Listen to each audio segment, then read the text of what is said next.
Europe is the centerpiece of all troubles the world has. 2 world wars, worst ideologies. Europe has to be pushed away for the time being from being a centerpiece of world policies or world politics.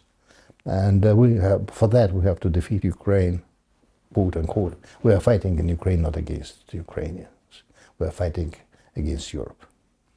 But Europe now is scrambling to boost its defences. The EU says that this is a watershed moment for Europe. President Macron said Russia is a threat to the whole of Europe.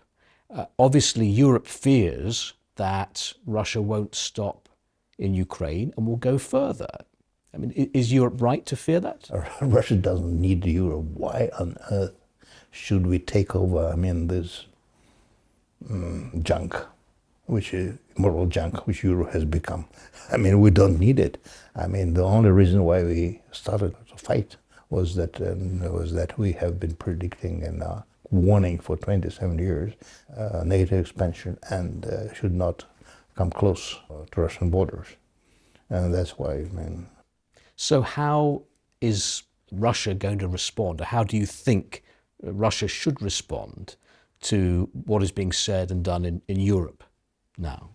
We should defeat, crush I would call moral spine of European elites like we did twice already in recent history. What does crushing the moral spine of Europe mean today? That means that we have to show them that their aggression is detrimental to them, especially to the elites.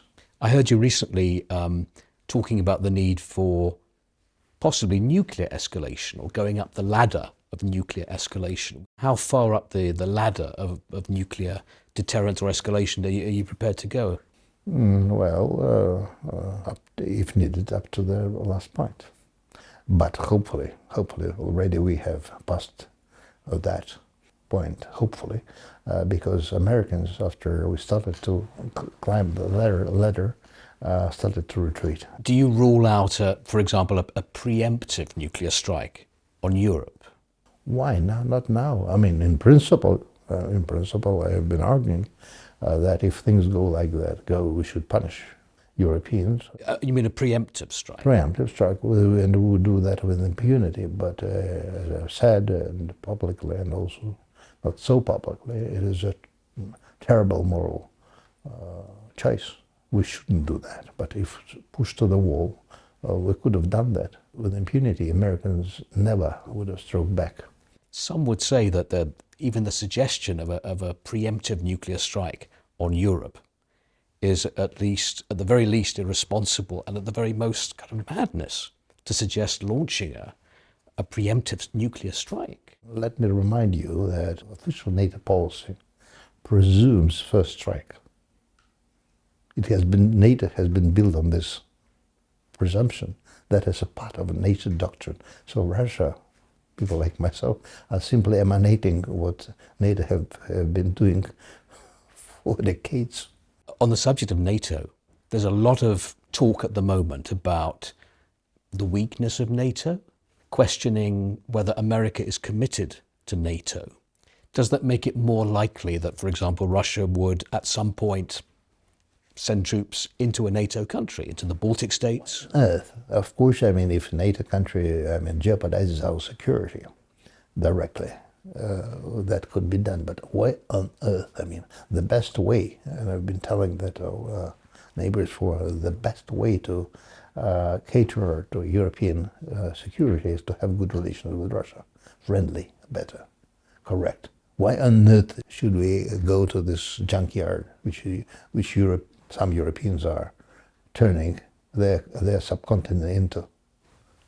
We have enough resources, more than enough land to develop. I just want to check what the aim of Russia is here. Is the aim to come to some kind of deal on Ukraine, or is the aim to ensure the capitulation of Kyiv?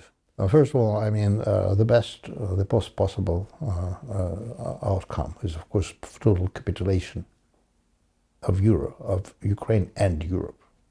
We have to finish this war one way or another, and I hope that what was left of Ukraine would be totally demilitarized and neutralized, and live in peace. I mean, they could be, and not used as a spearhead against Russia. If not, if it would be used, I mean, the war would resume. Wasn't the war unnecessary in the first place? I mean, there was no danger, really, was there, of the West attacking Russia, Absolutely. Ukraine invading let's Russia? put it this way. I've been talking, I mean, with you and people like you and your leaders since openly, since '97, that if you continue that war, if you continue expansion of NATO, which is a military political aggression, which has been a military political aggression, building up threat, the war would happen. So it happened. In the West, there's a lot of criticism of Russia at the moment, saying there is no sign of compromise, no sign of concessions being made by Moscow. What is sort of Russia's response to that? Why should we? We have been attacked for 27 years. We are fighting back. We are victorious. But it was Russia that launched the full-scale invasion of Ukraine 3 years ago. Sorry, we have been telling we have been fighting back the 27 years or 28 years of military political aggression of NATO.